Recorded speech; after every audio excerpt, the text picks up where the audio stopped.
سلام و عرض ادب خدمت شما دوستان عزیز. باز هم به آشپزخانه بانو و یک غذای جدید دیگر خوش آمدین. امروز میخوایم که طرز تهیه یک غذای خوشمزه و سنتی افغانستانی رو براتان آموزش بدم که نامش است بولانی. پس به خاطر دیدن ویدیوهای بیشتر چینل ما لطفاً کانال را لایک کنین، سابسکرایب یادتان نره و علامت زنگوله را هم فشار بدین. خب حالا بریم مواد لازم بولانی را به معرفی بگیریم. کچالوی جوش داده شده 7 عدد، گندنه خرد شده 1 دسته بزرگ، خمیر 10 زباله، مرچ تازه 2 عدد خرد شده، مرچ سرخ 1 قاشق غذاخوری،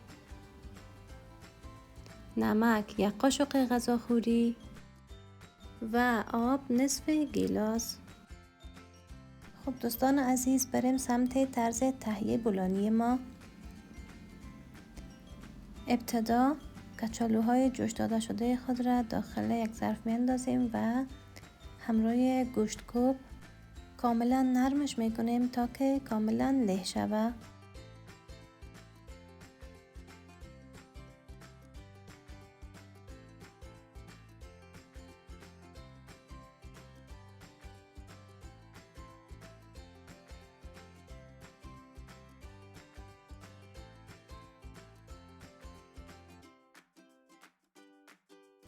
و در این قسمت نیم گلاس آب اضافه میکنیم به خاطر که کچالوهای ما یک ذره سخت تر است و حالت نرمه به خود بگیره. و تعقیب از او مرچ سرخ، مرچ تازه، نمک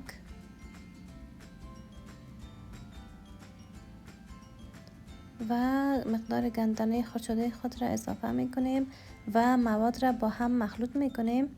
این است موادی که داخل بولانی قرار است که پر شود.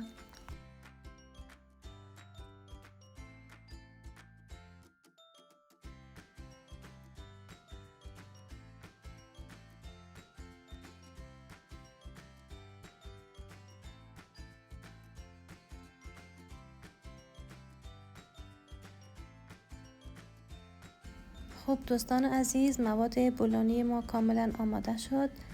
حالا مواد خود را کنار میگذاریم و از زباله های خمیر خود یکی بر میداریم و او را کاملا صاف میکنیم.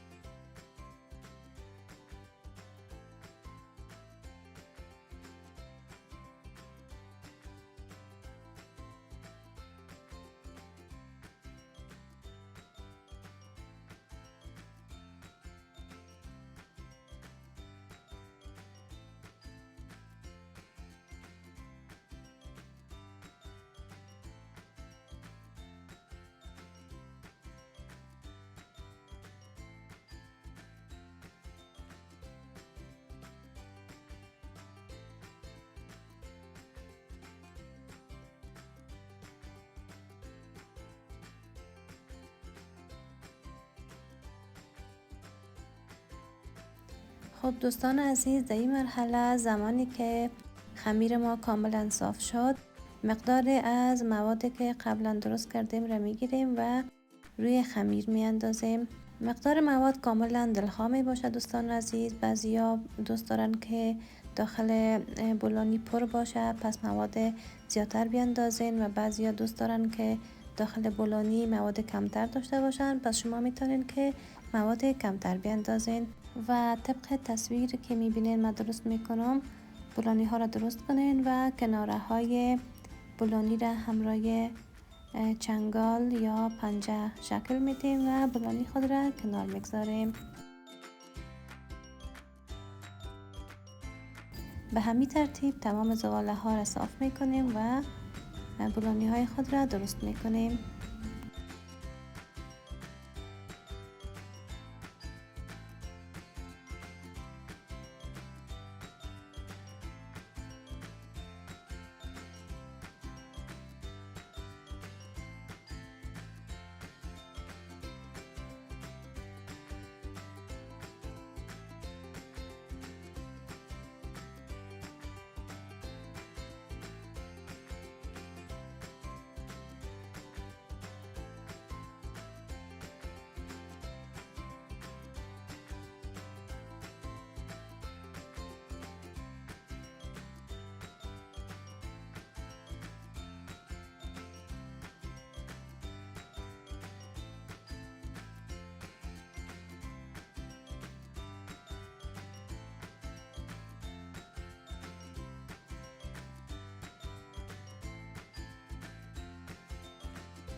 خب دوستان عزیز، زمانی که بولانی های ما کاملا درست شد، داخل ظرف یا مایتابه روغن را میاندازیم و کاملا روغن را داغ میکنیم و یکی پس از دیگری بولانی های خود را سرخ میکنیم.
خب دوستان عزیز، تشکر از حوصله‌مندیتان.